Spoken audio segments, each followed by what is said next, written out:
squad for you guys today. So we're going to talk AB5 again, Triple D Day with the three Ds here: Dan Deegan, Dean, and myself. We have Matthew and Samantha joining us. Talk a little AB5. So get ready, y'all. To the HPLS podcast. Live, relevant, and high performance information, conversations, and education weekly.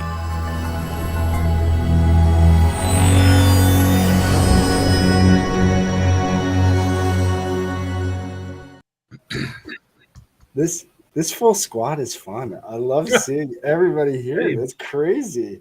This is the most we ever had on the show at one time. Good. Yeah. There's a good morning already. Good morning, Lisa. California's in. Morning, Lisa. Yeah. All right, DJ, kick it off, brother. Let's go. Yeah, let's go. Who do you want to kick off? Who'd you say? Anybody? I can just start talking. I'm very good at that. Good morning, everybody. Thank you for having me on the program. I'm excited to be here. Sweet. We're excited to have you, Matthew. Why don't you kick it off, brother? I love your Let's stuff. set the stage. We're talking about Assembly Bill 5, AB5, and of course the ABCs, the test that determines if somebody is an employee or a contractor. The law is relatively new, kind of, not quite. It's the codification of a case called Dynamex from 2018. When AB5 first passed, many companies were upset. For example, the gig companies. They spent hundreds of millions of dollars for Proposition 22 and exempted themselves, so they don't apply necessarily to AB5. The trucking organizations fought very hard. They appealed to the Ninth Circuit Court of Appeals, and the Ninth Circuit said, no, thank you. That went to the Supreme Court with a petition for certiorari. Please, Supreme Court, grant us reprieve. This law is just so onerous. And the Supreme Court said, we're not interested. And now we're stuck with it. Here we are, AB5. The world has ended. Has it? Probably not, but we'll get into it. That is the background of Assembly Bill 5. Right. All right, so Where was that intro? That was the best intro. Then we should have started with that intro. Shit. Yeah, I can't top that. So let's just keep going on with that energy. Dude, you've got a total radio voice. I appreciate Yeah, it. I felt like cool. yeah. That's Close my cool. eyes, I Yeah, was on the you're radio. all over it. That's good. The key Jordan, thing to Jeff, understand that's about this Jordan. bill is what is an employee and what is a contractor. And that is not something that an individual decides. That is a law that is applied to the set of facts. So when there's a hiring entity, and that's the company that pays somebody money, the hiring entity makes the decision. I'm going to call you an independent. I'm going to call you an employee. But the reality is that that designation is just what they say. The law is something different. The law has a test, and the ABC test is that test. We'll probably talk about that test in a moment. But what ends up happening is you can call yourself a contractor, but you're probably not. AB5 has about 70,000 companies that are trucking companies may actually become employees, but that's far broader in the state of California. Over 1 million people may be misclassified. And when you're misclassified, you don't get health insurance. You don't get unemployment insurance. You don't get paid time off. You don't get meal periods. All of these things that you normally get as an employee, you don't have them as a contractor. So this is the real fight about how do I outsource risk and how do I reduce my operational costs? Yeah. So, Matthew, one of the questions we've been trying to grapple with at DAT is, we have a lot of freight that moves into the state of California, both on domiciled carriers and domiciled brokers.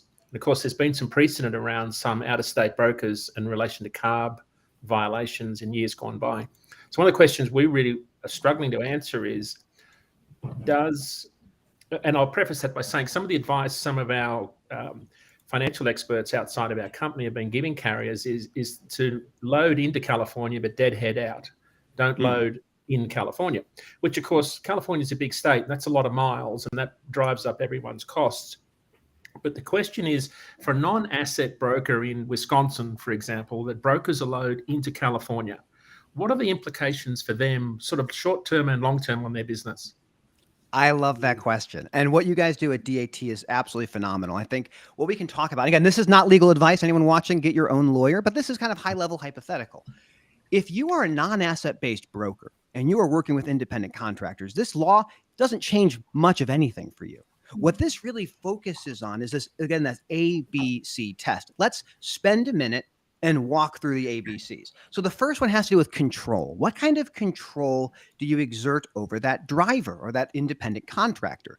If you're a broker and you're just telling, hey, here's the load, here's where it's going, you're not controlling what they do. You're not making them wear uniforms. You're not making them do a whole bunch of things. So at the very beginning, the control aspect, you're not controlling them. You're fine. You're probably also, just to quickly add to that, they're most likely working with a lot of brokers. It's not like they're fully dependent on you to keep them moving either. Good point. Absolutely. And that goes to the part C of the test, but we'll get to C in a second. But B has to do with outside the hiring entity scope of business. So if I'm a carrier and I have trucks and I have independents, they're not outside of my scope. The good example is a pool cleaner. If I'm a pool cleaning company and all my pool cleaners are contractors, they're probably employees. If I'm a hotel and I hire a pool cleaner, he's a contractor.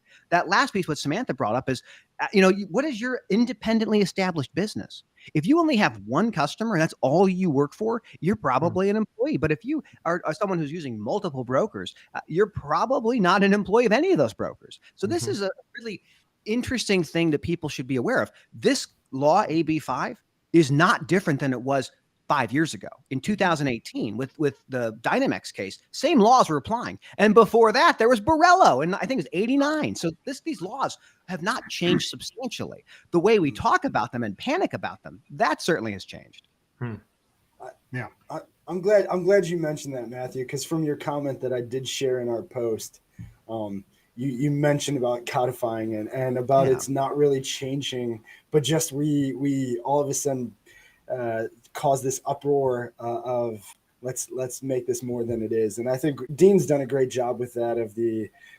Are we in this crazy meltdown like 09 that we discussed back and forth, or what's going on, or 2019?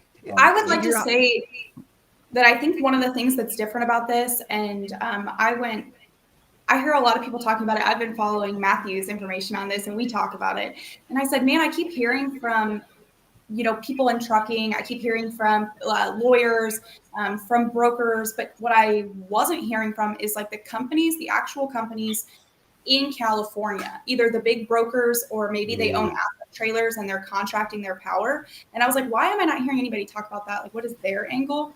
So I do think that that's kind of why I'm here, is just to represent the fact that there are companies in California specifically because such a big portion of intra-California trucking has to do with drayage that's going to be a lot more severely affected by this than other states would be if they have an ABC rule, just because of the volume that's happening at those ports, specifically in the drayage space. That's a whole different situation. Let's talk about drayage for a minute. So what happens in drayage tends to be you are a warehousing company or something, and you're moving boxes around. And you say, you are an independent contractor. I'll pay you X amount for every single move. And that's the deal. You say, I'm going to call you an independent contractor. You get paid per X. And the driver goes off and they make 5 moves and they get paid 5X. That's incredible. But then there's a bunch of traffic. And you're like, okay, I've only moved 1 box today. Can I get paid for anything else? No, you don't. This is not a bug, but a feature of how these companies operate. Those people are employees. They don't know that they're employees. They've been classified as independents. And the way this enforcement happens is a driver says, I think I ought to be an employee. And the liability with AB5, but even before AB5, is substantial. But their business models depend on very cheap labor and not having to manage the maintenance, the liability insurance, health insurance, the workers' compensation insurance, and employment insurance. This is why they're going to hurt from this. And it will end up being likely higher cost of goods for all people in America. But that's what the law is. That's what it does. Right. And I would just say, I would also say that that's why we saw the protests at the ports. It's these dray providers, the drivers, because they don't want to be someone's employee. They appreciate their independence and the fact that they own their own time. They can take time off whenever they want. If they decide they don't want to run, they don't have to run that by anybody. They get to control how much money they make in a week, because if they want to work more or take on more, they can. They're not hourly. They own their truck. That is theirs. They don't have to lease that from someone, which would likely be what happens if these brokers are running, with 200 contracted owner operators and they have to take them on as employees. What happens to that truck? They probably have to buy it and now lease it Would back. they not also have, like Lisa says, tax implications? That's what this is all about. Deductions, this is millions of dollars of taxes. Yes. 100%. Millions of dollars of taxes not being collected. Now, to Samantha's point about the drayage operators, what will likely happen is that you will be an employee and that company will lease the truck from you. So you get two payments. This is not new. This has been going on for decades and decades and decades. I will say about the protests, I've looked at this. I've researched it a little bit. I would love to understand what these people actually thought was at stake and maybe who might have been compensating them to be there. Because here's the reality.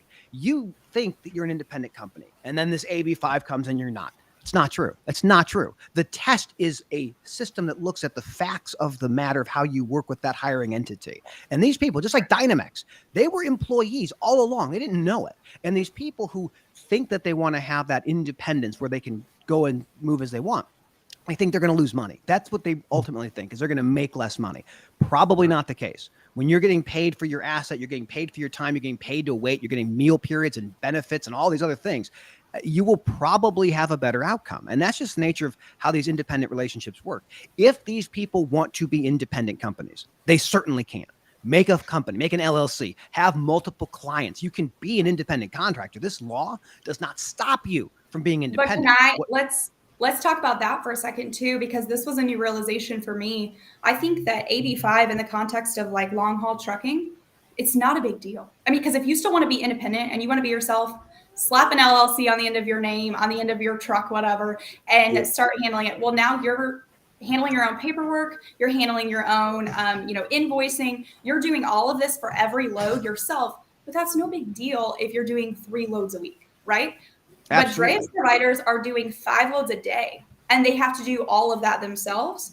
And also, drayage is a little bit different, and I don't know the exact name of it. So someone, if you know, chime in. But you have to basically pay a large lump sum to be able to have your SCAC recognizable for pickups at the port. So you have to now operate under your own SCAC code if you want to be independent to get into the port to pull those containers out. Right. Whereas if you operate through a broker, as a contractor, you are utilizing their SCAC code for everything. So you have easier access without fronting the money to do that if you go through a broker. So at the end of the day, I mean, it puts a lot on the plate of a dray provider to run as the owner of his company independently, both in time spent and money to do so. And it's just incredibly hard to do that. They sound a lot like employees. Yeah, that's the problem. Yeah. Hey, Matt, how about the recent ruling with Snyder National when it went from the 7th Circuit Court overruled the lower court, saying that one of their independent contractors was actually a employee because they were telling him what to do, how to do it. He truly wasn't independent. I love that question, Jeff. I love it. Yeah, that's a big one. That's a big one. One of the things that was so definitive in that case, I believe, and I'm just remembering from what I read, is that driver as an independent was actually told there are certain companies you don't get to work for.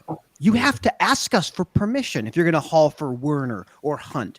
And that level of control, we go back to that level of control. Yeah. You can be an independent business. Go ahead and do your thing. But if I'm going to say, here's who you can and can't work with, that sounds a lot different. And so these companies know what they're doing. I want to be very clear. These are very highly sophisticated companies. They get sued every year all across the country in classification lawsuits. Like I just look at FedEx Ground, for example. Ground, their drivers, everyone comes to your house, it's a contractor. Same with Amazon. They're all contractors. They know the game. And so when you see this case with Schneider, it just goes to show, if you want to have owner operators, give them freedom to go work for whoever they want to. And if you don't do that, be prepared to pay back wages, overtime, all the compensation, all the fuel, all these things. Reimbursement claims. Those are very compelling. Right. Yeah. The one thing that stood out to me when I read that article was that he was forced to take unprofitable loads. Yes, exactly. And so, I mean, when you look at that, man, that's going to set some serious precedents across the nation for sure on that. The greatest innovation in transportation after deregulation in 1980 was the rise of independent contractors. The ability to say, I want work performed a certain way, but I don't want any of the risk. I don't want any of the cost with that. I want someone else to take on those costs and lower the cost of goods for Americans. And it did it. That's why in 1980, the average salary for an over-the-road truck driver was 38 grand, which today is like 120 grand. What's the average compensation for an over-the-road trucker today? Not that. That's not that amount. So this is the world we live in, man. And Jeff, that's a great point. Like, we're going to watch these trucking companies make these adjustments and say, okay, well, we're going to be more friendly to power only. You can bring your trailers, use our trailers. We'll have a great time. But that level of control and how you force people to do things, force dispatch, you're looking a lot like an employer, And that ABC test is in 20 states. It's not like it's just California. It's everywhere. It's everywhere. Yes. I love the law. Not everywhere has ports, but also we have rail yards. The same thing. Rail yards, same thing. There's a question here. Every employees don't hire their own workers. Employees don't have business entities. Employees don't pick up and choose their loads. They're among those who California is reclassifying, is what Brandon's saying here. So, to push back on what Brandon's saying, I think it's a good point. The employees, they don't know what they're doing. They're doing what the hiring entity says. If I was a cashier at Walmart and I said, I'm actually a contractor, no one would believe me. They'd say, what are you talking about? Why do you care about what? No, it's not how this works. Trucking is weird because that employee, that person is gone most of the day. You don't see them. They have their own routes, all these different things. So trucking is kind of this weird aberration. But again, it doesn't matter what the hiring entity says. And it doesn't matter what the employee says. We look at the facts, we apply them to the law, and you have an outcome. And that's exactly what's happened with AB5 and the case before that, which was Dynamex, the case before that, which was Borello. Hi, Jory. Yeah, Jory. I love Jory Myers. He's a good dude. Good dude. I think something Got his else baby that I coming. want- Jory, it's going to happen.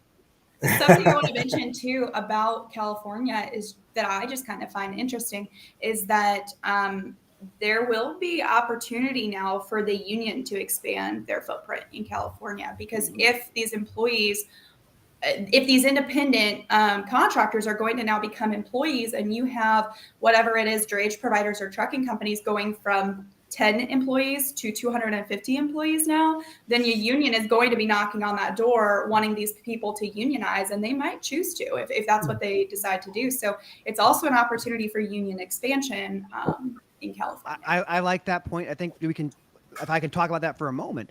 When it comes to unions and trucking generally, 1980, 60% of truckers were unionized, 60%.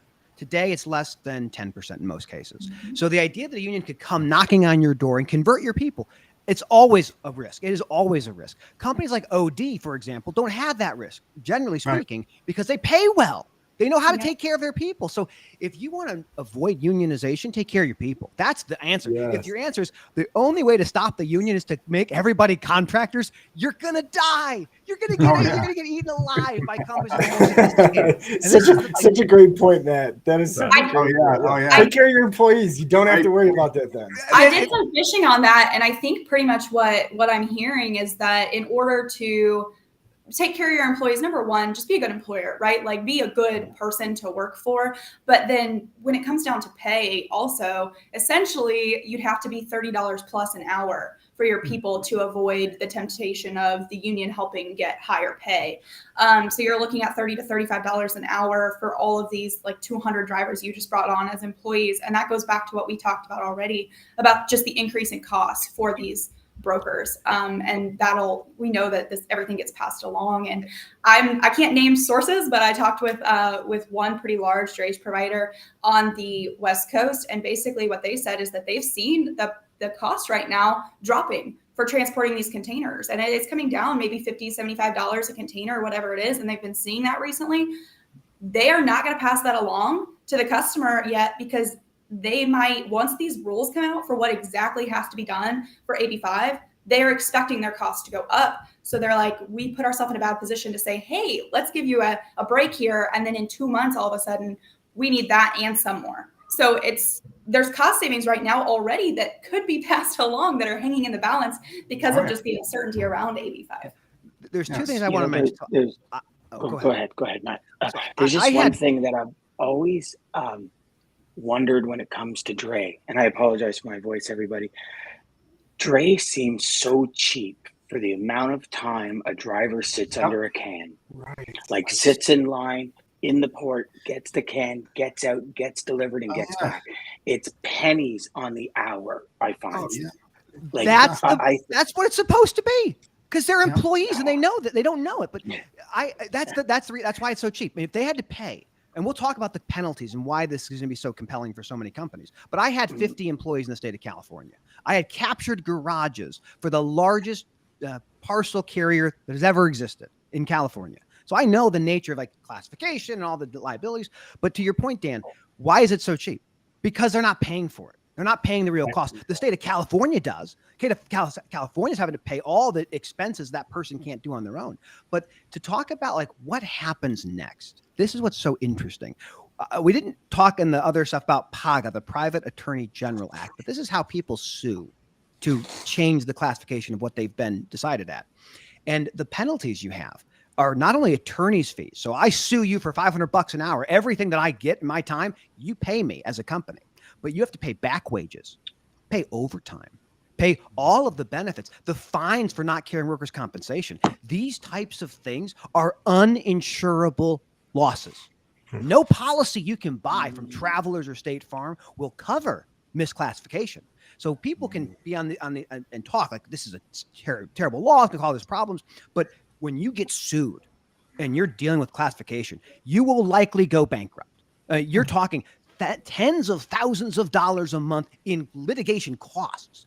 And that could be everybody who's ever been with your company over the last 3-4 years are all suing for those back benefits. And what bank is going to say, well, let me loan you $2 million to pay off this litigation bill? It's incredible. So if hey, Matthew, I have a question about, because you probably know this better than any of us right now.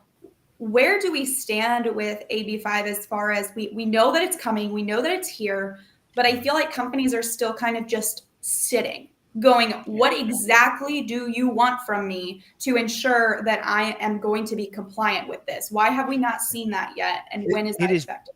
It is because of the media. It is because of the media making this thing all about whether we're going to repeal it, whether we're going to have protests. They're not saying, okay, here's what happens now. So before AB5, Dynamex was the law of the land in California. If you were in California working with your local chamber of commerce or your state chamber of commerce or your trucking association and saying, what do I do next? They have recommendations. Here's who you get. Here's a lawyer you can call. Here's the accountants to start working with. Here's the benefit providers. They all know.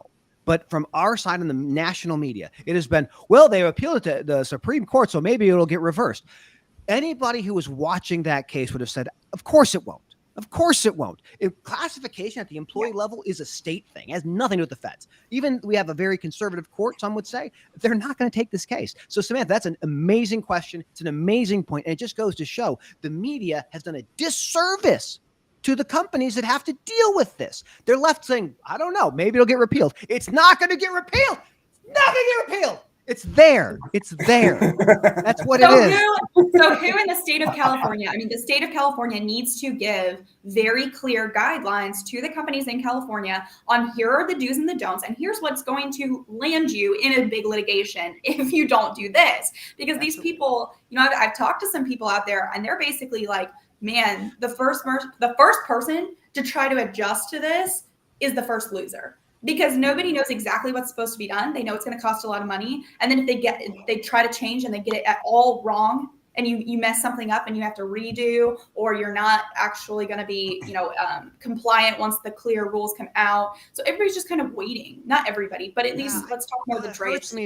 It hurts me to hear that. Dynamex was a trucking company. Dynamex was a trucking company. That's the 2018 case where they said, we're going to fire all of our truck drivers. We're going to call them employees. And then we're going to fire them all, and we're going to call them independent contractors, and we're going to save a bunch of money. And they're like, oh my gosh, we're saving so much money.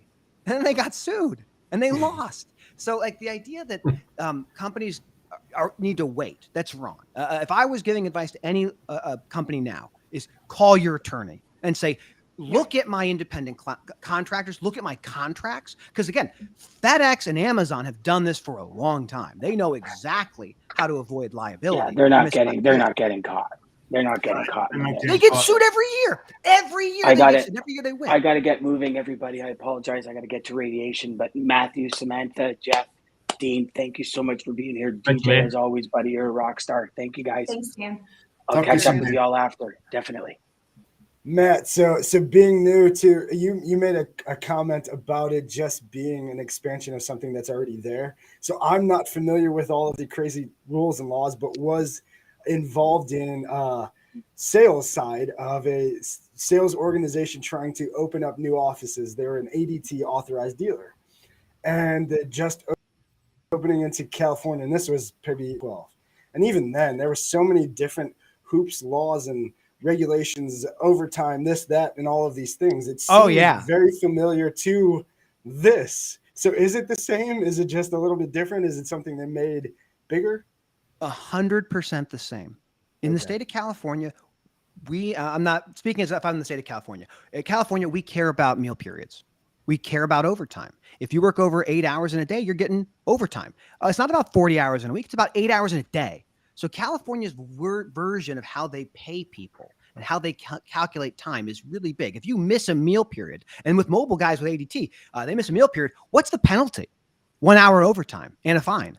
So you have to have people sign waivers every day saying, I waive my meal period. These laws are generally applicable employment regulations. They apply to truck drivers. Now, over the road, not so much because they're doing overstates, doing interstate stuff. But if you're an intrastate, you're driving just in your state, you are going to be subject to all of these things. So some companies say, I don't want to do business in the state of California. If you were to take California as its own thing, make it its own country, 7th largest economy in the world, 40% of all freight comes from Long Beach and Oakland. This is and LA. This is a place you don't get to exempt yourself from. This is the cost of doing business and transportation. In California, they are an interesting state to do business in. Yes. And I just, thank you. 40% of all business is coming through those ports of our goods, and most of them are being pulled right now by independent contractors. That's right. With a truck that's pulling a container. So I think that the reason, and again, I'm sympathizing with these people because you talked about, well, how do they not know already what they're supposed to be doing? Because up until a couple of months ago, what they were doing was entirely legal and compliant. And that was just the truth. Like they were doing it for years. Businesses were built that way. I'm talking drayage only. I'm not going to get into trucking. But the way these guys were doing this, these contractors were working with them. Maybe they're pulling their assets, maybe whatever the situation is. And that's how their business has always operated. They've been inspected. I don't know. I assume they're passing tests to be able to do that.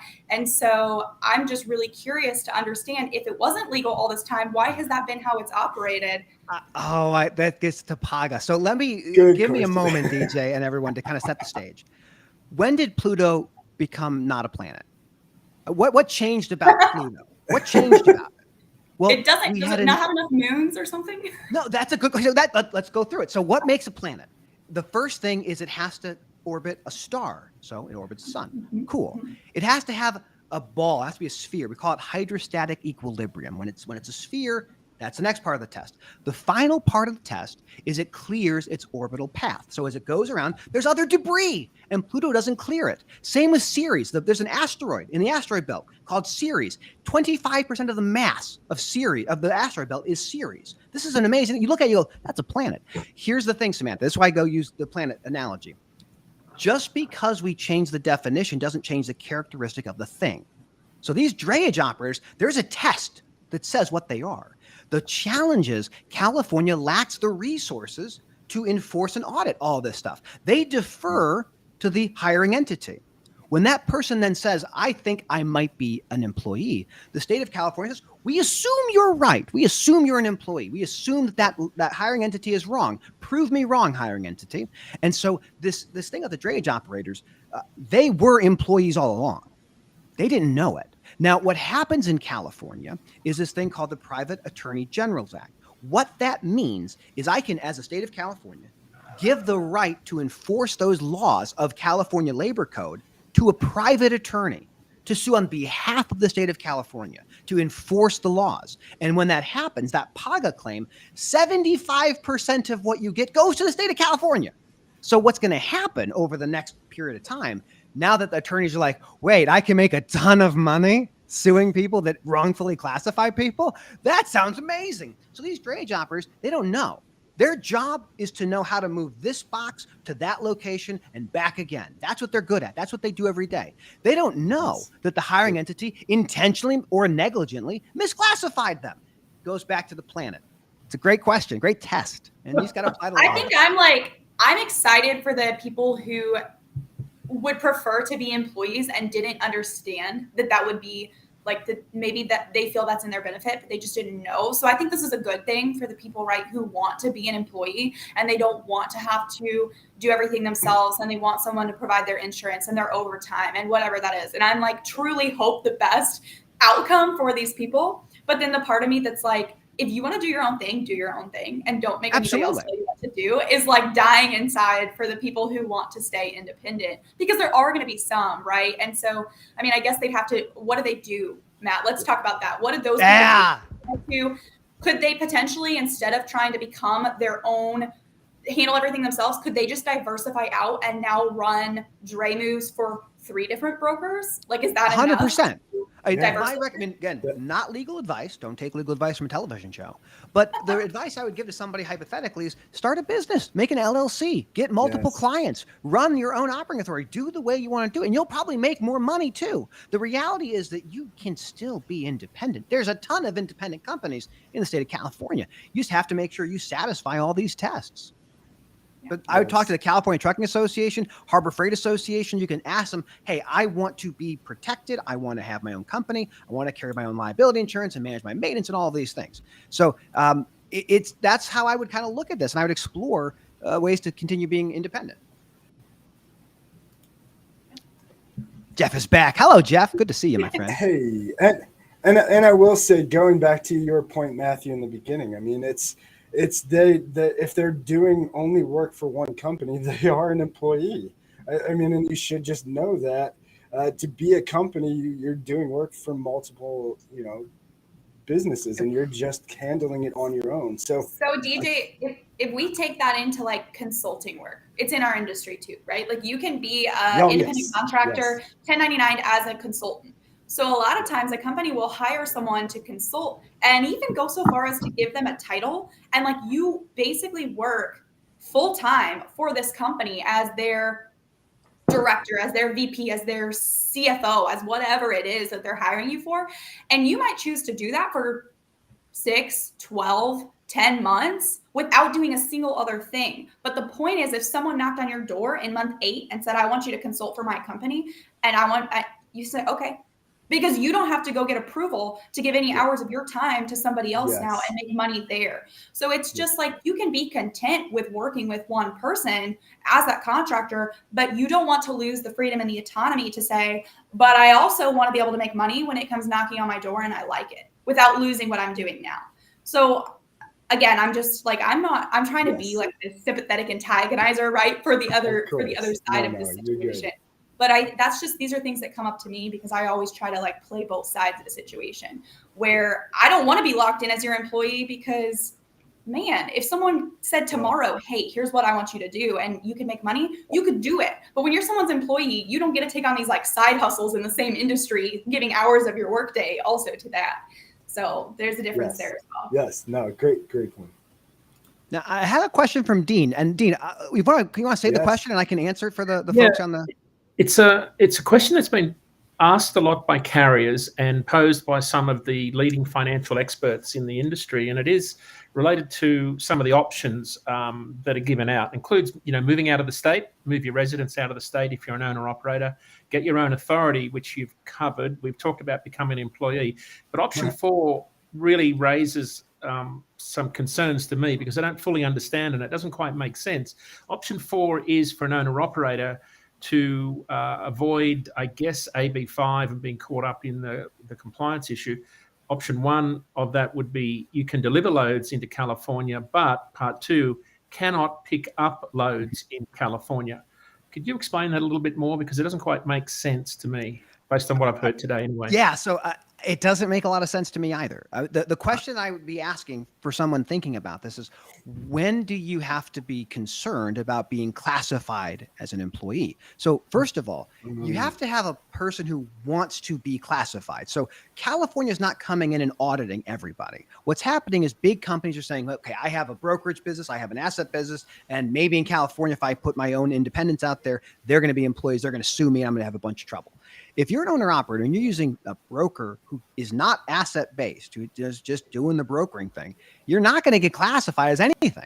And the state's not coming knocking on your door. What's typically happening in these cases is someone who has been misclassified sues their former hiring entity and says, you misclassified me, I want a bunch of money. So coming into the state of California doesn't change anything about your being an independent business, working with other companies. It sounds like it might be some risk management pathway, but it doesn't make a lot of sense to me. Now, if you are doing a ton of California, this idea of the two payment model, that you get paid for your asset, you get paid as an employee, that makes sense if you're hired just with one brokerage entity. But every truck driver multi-homes. Multi-homing is this idea that as a trucker, I'm going to a load board, or I'm going to a digital freight matching company, or I'm talking to shippers directly. And that ability to multi-home makes you independent. Like, the facts of this test don't change. They're all the same. So I think that fourth one of, like, you can take a load in, but you can't take a load out, that doesn't make sense to me, unless that hiring entity is really concerned that that person might just turn around and sue them. And let's take an example of, say, a leased on owner operator in Phoenix who runs into Los Angeles and back every day. So he's working for a carrier out of Phoenix, leased on. So essentially he's an employee under the ABC test.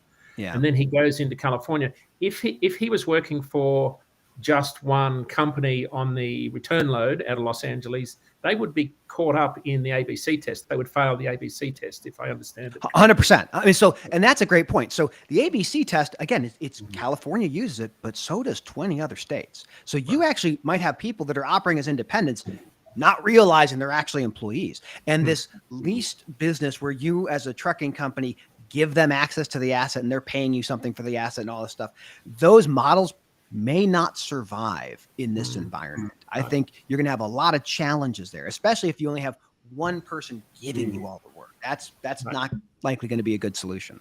I like these examples of situations because, again, like, a lot of people are of the opinion that this is just easy. This is common sense. This is no big deal.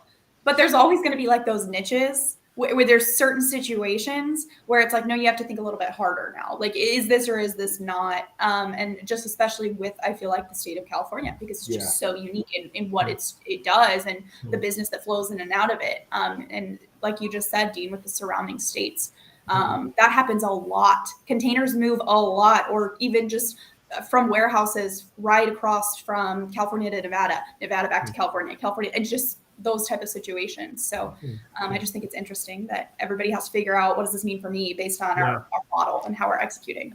And these big companies have attorneys on retainer that are helping them figure out what strategies they're going to employ to get the victory. And they're also probably spending tons of money lobbying, trying to get laws changed. So there's what about the small companies? Yeah, the small companies they're being taken advantage of by everybody. That's how it's yes. Like that's the model. That's what it is. That's the truth. Thank you for saying the truth. We do have a LinkedIn. We do have a LinkedIn user. I don't know who it is, but it says, "Does Canada have anything like this?" I don't know this. Do you guys know that? Anybody on here? I don't know. I will say this. Each one of the provinces have their own regulatory authority. And so there are certainly going to be ones that are very similar to California, probably. And again, this type of test, just because we have ABC here, there's a bunch of versions of things like this. So my expectation is most states that have and provinces have some form of labor law have something similar to this, I would expect. Hey, Matthew, I was curious about this one. It dropped a while ago, again, from Brandon. It said AB5 expands the ABC test into areas it wasn't previously, work comp, unemployment.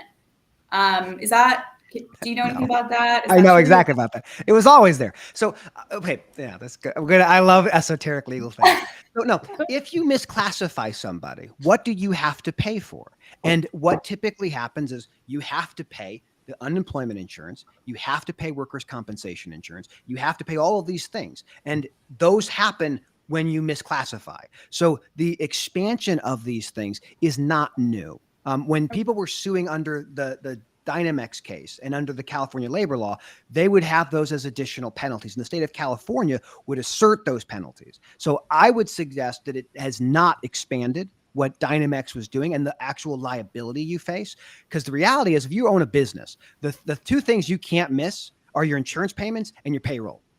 You miss those two things, you're out of business. And so when you're hiring all these independent contractors, you get net terms on everything. I pay you net 30. I pay you net 60. That's when you get paid. You can float all of these things. But when you have an employee and you have these types of insurance you must have, you don't have them. California smashes you in the mouth. You have to have those things. Yeah. And then he said, what if I feel like I'm making enough money with one client MC and don't need others? The key is the opportunity to work for others, not necessarily the fact they do so. And that's the argument that I made too with when I talked about the independent consulting. I feel you on that one, Brandon. But I mean, I think there's still going to be certain situations where it's like too bad, so sad, because if you're going to work for the same company for 2 years, but you want the independence to do something, you're an employee unless you go make yourself an actual business. And I want to just kind of emphasize this, that a lot of people don't realize we have an adversarial system in America when it comes to litigation and how you do things. So this test, ABC, under AB5 says we are going to presume the hiring entity is actually making you an employee. If you come up and say, I don't want you to presume that, California. I'm actually independent. I love it. I'm having a great time. That case doesn't happen. So the only time you have these fights, these big fights about classification, is when one side thinks the other side is lying. No, I'm not a contractor. I'm an employee. So to Brandon's point, if you want to stay as an independent, don't sue your company. That's what this is about. It's about suing companies. Don't sue them. You're fine. California's not going to come knocking on your door. Hey, can we sue your employer for you? No. Hey, although they might get a bunch of calls from lawyers in New York. Just there you go. Hey, Matthew, were you in high school or college? Did you do like debate or forensics or any like drama classes or anything? I did theater, but I'm a lawyer. So what I love is I love to negotiate and explain things. Like the whole goal for me is to say, what is a topic that sounds complicated? And let's make it simpler. Let's break it down and say, this is what it is. This is how it builds. This is how you think about it. So I appreciate that question. I do a little bit, but no, I just have all the paperwork. Yeah. I did theater and improvised duet acting. So you get like 5 minutes to prep who you are, the situation, and where you're at, and all this. And it's like that's why I'm good at these things. I just make this up as I go sometimes. So. 5 minutes to prep. Brandon does say, "Love you, Matt." We just disagree on these points. I can argue the other side. Like I've been disagree. I've been very transparent. I've been kind of like explaining AB5 and what the laws are. But if you want me to put the other hat on and be like the guy who hates AB5, I can absolutely do that for you. That's kind of what I was trying to be here for you, Matt, was just to give you a little bit of that contention. So can I pose a question? There's already a shift in imports to the East Coast that's been going on since the pandemic started. The numbers are in favor of the East Coast and the Gulf Coast ports in particular. Yep. So if you're a shipper and you've got an east-west, inland intermodal strategy, and you've got this imaginary line where it's cheaper to send freight to the East Coast, and clearly people have been doing that, doesn't this sort of suggest that anything you send into Los Angeles and Long Beach is just going to cost you a lot more over time, and that you therefore maybe need to permanently send a lot more freight to the East Coast, who, by the way, are deepening their ports and putting in higher ship-to-shore cranes to handle ever-given level ships in ports like Charleston? To me, it looks like California loses pretty big time for the shippers that have an inland strategy where they've got to move that freight into Kansas City, Dallas or Chicago. True. You're 100% right. For these major boats, there's only a few ports in the world along the West Coast that can actually receive those giant ships. But with Panama being expanded, Savannah and Houston are ready to gobble up your capacity. And what they've been so good with, like what Amazon did was they saw the backups in the port of Long Beach, said, okay, we'll just go through Panama. And if you can make it that your value proposition is speed, because to your other point, Dean, longshoremen aren't on the East Coast. The Longshoremen is the strongest union that has ever existed in the United States. They don't have a contract right now. They're negotiating that, is my understanding. But like that is another major barrier, that these East Coast ports don't have that same union issue, and they have the ability to move much quicker, more automation. But I think you're right. This is that fine line we walk. Now the reality is that I'm just going to say that this is, even if this does happen, this will be a long progression, because we just need the West Coast to handle throughput. And that is all there is to it. It's always going to have a good chunk of it. And honestly, the more that swings to the East Coast, the more attractive all those rates are going to look on the West Coast, and it's going to draw people back. And that's already happening. The rates are already getting softer on the West Coast right now. And people are already going, yeah, well, there's still these labor negotiations, but it's worth it.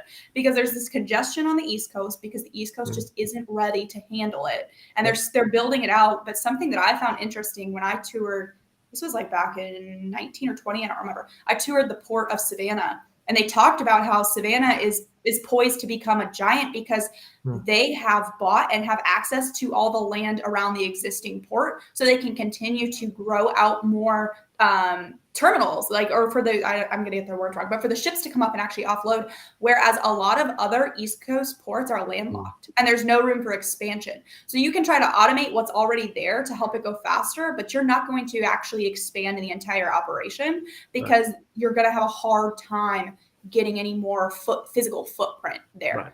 And so not just landlocked, but like locked by other industries and unpurchasable land, essentially, or government regulations, or whatever it is, wildlife preserves. I don't know, but it's really hard to expand there. And that's why I think Savannah has been working now for years, and they're still growing. And it's going to take them, like, when I was there, I think they said 7 years to get like the next one built. So you have to think like the time that goes into those massive operations. And I think we'll eventually, in the future, we're going to be at a point where the East Coast is handling a lot more. And I think that the pandemic helped accelerate people's willingness to adopt the East Coast, because it's a longer route, right? That's another thing, is that it takes a little bit longer to get there. You're going to have to, there's warehousing space has been pretty much busting at the seams over there, because it wasn't ready for that type of infrastructure. There's a lot of things that go into that. So it'll be some time. Yeah, all the warehouses are suffering immensely. I mean, look at Prologis, largest warehouse operation in the world at 964 million square feet. And they went out to their client base and said, you know what, we don't have the excess space to take care of extra inventory. But besides that, now you've got the congestion, you've got the steam line, online, in-gate and out-gate appointment process, which is busted. Which, I mean, look at the steamship lines when they're posting billions and billions of dollars every quarter. There's no incentive for them to change that online appointment process, because they're making a ton of money. I mean, you've got Dray carriers that are going in there. They got an appointment. They wait there for 5 or 6 hours. They get to the gate and they get turned away. I mean, it's like all unpaid unless they make that move. Yeah, there you go, man. Right. And to Dan's point, when he said about how do these Dray carriers make money? I mean, it's unbelievable. I do a lot of Dray moves out of the West Coast and talk to a lot of Dray carriers out there. And the thing is that, do they have control over this appointment process? They don't. I mean, if they don't have the ability to take in chassis or empty cans, don't give out appointment numbers. Don't give out times. Say there's a cutoff. I mean, it's just crazy. It's unbelievable. And we could go on. We could talk about the West Coast metering intermodal to the East Coast, and the East Coast metering it back out. And our rail situation is not pretty domestically right now. And so there's just a lot that we're trying to figure out that's not going to be a quick fix. And so it also has to do with the shippers not being compliant and using those containers as excess warehousing, because they don't have the room to house it. So they're going to sit on it, and dwell times are going to go out through the and they're just taking advantage of it. And what does a container sit on? What's that? What does a container sit on?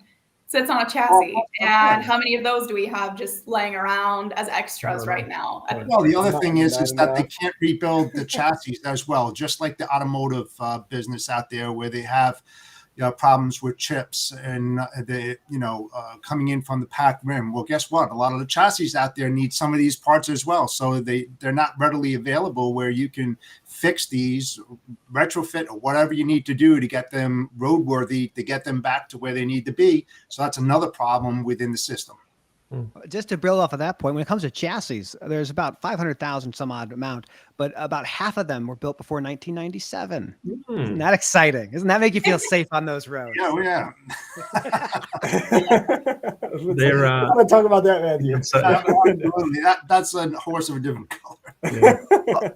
The other thing that I've noticed is that things haven't changed a lot in terms of productivity on our ports, especially on the West Coast. It's I was a dray operator 40 years ago in Sydney, where the Transport Workers Union had a foothold, and they took their lead from the ILWU most of the time. I've spent 24 hours trying to get a box out of the port, get locked in overnight, get turned away. Forklift will probably drive past my truck and the container that I'm next to a dozen times during the day. And I watch a lot of guys on social media, and it just doesn't appear a lot has changed in that period of time. Ports globally, I shouldn't say globally because a lot of other ports are automated, but ports particularly here and in other companies where the unions have a pretty strong foothold. So that's the other part of this equation is port throughput. I think Samantha touched on it a little bit earlier when it comes to East Coast ports, because that's going to be the key to, I think, our economy. I remember the head of Georgia Ports said last year, and it was quite a profound statement, but he said, when the US supply chain gets over 2 million TEU per month consistently, we get into trouble. Mm-hmm. And we just had 2.2 million TEU, the 9th highest volume of import TEU ever. And we've been above 2 million TEU for the best part of, I think, about 20 months now. Yeah. So there's no sort of data that says what the exact TEU import volume to reach equilibrium. But what he's saying is that we just have a supply chain system that's built around a certain volume, and we've been way above that for too long. I just don't know how we change that. What do you think about, to your point about business moving to the East Coast, maybe this is a long shot, but maybe as more business moves to the East Coast because they're able to automate a little bit more, and they just in general, people are open to the idea. I think we could maybe see that impact the West Coast and the unions in their ability to maybe be more adaptive to these automation technologies because they're going to start to feel that when you used to have, 70% of the world's imports, and now you have 40. Right. So because people are basically just saying it's easier to do it over here because of what they're doing. So maybe there'll be more of a willingness to mimic those processes on the West Coast. Yeah, I did a show yesterday with Professor Kaplis from MIT, and he asked the question, do you think it'll be permanent? And I think it will be permanent because of A, what's going on the West Coast and people's reluctance to get caught up in it, but B, the investment port authorities have been making in their infrastructure. And, if you deepen Charleston to 52 feet and you can take a 24,000 TEU vessel in, the Suez Canal becomes a very viable option in terms of a trade route. And there's a lot more people that, that live on the East Coast that buy things that come from Asia. And I think that's going to change things permanently once truckload carriers start to reposition their assets there permanently. There's a lot of open space between, the Mississippi River and the West Coast, and the carriers, you've got to really know your stuff if you want to run across that. So I think there's going to be a heavier concentration of freight on the East Coast over time. Just sort of California just kind of baffles me, and I enjoy watching what goes on there because I know California is this state was, and I don't know where this has gone in progression, but they were kind of toying with the idea of a mandated 4-day work week for any companies that employed more than 100 people. And so think about all the logistics companies in California, the warehouses that are turning this stuff that employ 500 people and cutting that down or paying significant amounts of overtime or whatever you have to do to be able to operate. And that gets passed through. So California itself is just making it more expensive for companies to do business there. Yeah.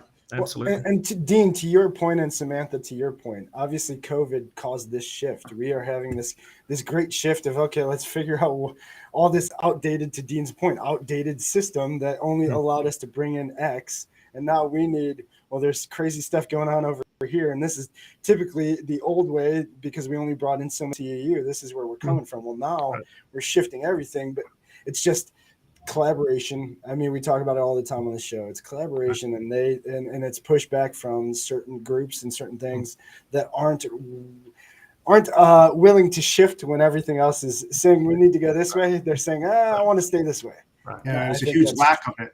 Huge lack of collaboration. I laugh, because you hear about collaboration now more than ever before. It's like, what the hell have you done over the last 20 years? What made you shift to say, you know what, we should start collaborating with, my benefit. It's like, why have you waited? What have you been doing if you haven't been collaborating? I mean, it's just like, if you're in logistics, how do you not do business without collaborating? I mean, you have to do that. I mean, if you want to be successful and you want to start bringing people all together, get them on the same page, let's go back to the ports really, really quick. And we can have another conversation about this, but when you have I'll throw it out there. It's the big guys. They don't have to collaborate. They make their own rules. But I'm just saying, when you got the ports, the ports have been working 24/7 for a while now. It's not something new. Okay. The problem is that if you want it to work efficiently and get more productive from it, how about getting the warehouses on the same page and have them work at the 24/7? Right. Because you got the Dray carriers, they go in there, they pick up the product, they bring it to the warehouse, and guess what? They don't open until 7 o'clock in the morning. They pick the can up at 12 o'clock at night. They sit there. Yeah, really efficient. I mean, that makes a lot of things. I mean, they did extended port usage because a long time ago they wanted to take the congestion off the 405, the big grid pattern out there in LA. And they figured, well, you know what? If we got Dray carriers in there late at night, we can alleviate some of the problems and make it more efficient. Well, guess what, guys? You failed. It just doesn't work, and it's happening across all segments on every single port out there. Things have to change. This is not going to get better. And I said this a long time ago on my post. This is going well into 2023. I don't care what anybody says here. There's a lot of adjustments to do. And then when you got the U.S. government, I'm not going political, but we as professionals in the logistics field have to have our finger on the damn pulse every single day to understand what the hell is happening. So when the government goes out to certain people and bring them in every month or every 2 months and say, I need help in figuring this out, do you really think, I don't care it is out there, that comes in every 2 months, that they're going to solve the problem of supply chain logistics? No, it's not going to happen. They could call us. They could call the 5 of us. Couldn't yeah, they? what? This should be the We're very good at what we do. We're the best. I've been in the business for a long, so we do have to close up, guys. Thank you so much for joining us. This has been amazing. But so Rachel does say 4-day work week was adopted by her old company, Cintas. They found that their drivers were not hurt as often and were overall happier and stayed longer. There's that. I think we love the idea of 4-day work weeks for companies like that. And we get terrified when we're talking about supply chains and port movement in California, right? The one thing I'll put on the 4-day work week in California, just a caveat here, is it has to do with making it so you don't have overtime after 8 hours. So you have to have a statute that allows you to have someone work 10 hours in a day and not have overtime those last 2 hours. So it's an optional thing that you can do as an employer and say, here's or 312 or something like that. Yeah, there's a lot of companies out there that work 3 days, 12-hour shifts. Yeah. And I say just on the collaboration piece, everybody wants to collaborate as long as they listen to my version of it. And everyone has that. Like, we're all going to collaborate. Just do what I say. And like, oh, that sounds a lot like not collaboration. Like, no, you're wrong. It is. It feels that way to me. Well, guys, I have stuck my son with our sales team now for an hour, so that's probably terrifying for them. But I'm going to run, and thank you so much for having me on, DJ and Dan. And shout out to everyone who watched and interacted in the comments. I see Melissa and Rachel and some other awesome people too. So I appreciate it. This was really fun too. I loved this style. I think it was a lot of fun. Yeah, definitely. Rachel said, Samantha Jones on the scene. Hey, thank you for joining us, Samantha. It was awesome. I'll just throw up the last few comments and then we'll close out. Graham says, this is the liveliest LinkedIn Live I've seen in a while. Reliance Partners, let's go. Straight up sales pitch. Yes. Hey, Graham, thank you. We're not here to sell you anything. We're just here to try to help figure out what the hell is going on. Greg says, "Dear U.S. government, call Matthew." Yes, I agree. Call Matthew. He'll tell you what to do. Just listen to him. Watch a show. U.S. government figured out already. Hashtag collaborate. Yes, collaborate. To Son. I agree. We'll leave that up. Again, thank you everybody for joining us. Samantha, Matthew, oh my gosh, thank you guys. Thanks, again, guys. for Dan and myself. Dean, as always, we love having you on, the mad scientist of data. And Jeff, man, thank you for just being you and filling in and being such a huge help. Thank you, seriously. All the information, hopefully you guys gained all the information you need from this. Watch the replay. We do replay this back at 12 o'clock and 3 o'clock daily. Again, Sales Chatter Live, Monday through Friday, 9 a.m. till 9:30 Eastern Standard Time, except Triple D Day till 10. Get your information on logistics here. Thank you all. Quote to take us out. I will take us out with a quote as usual. And the quote, hopefully you guys enjoy this one. So this is W. Edwards Deming, and it is, without data, you're just another person with an opinion. Remember that, guys. I like it. We had a lot. In trucking, our motto is people before profit. Today's market requires more transparency, consistency, and focus on what our clients need to win. Centurion Trucking and American Logistics are poised to help their clients achieve and surpass their targets. If you're looking for a team that honors your needs, dreams, and aspirations, then get a hold of Damon at American Logistics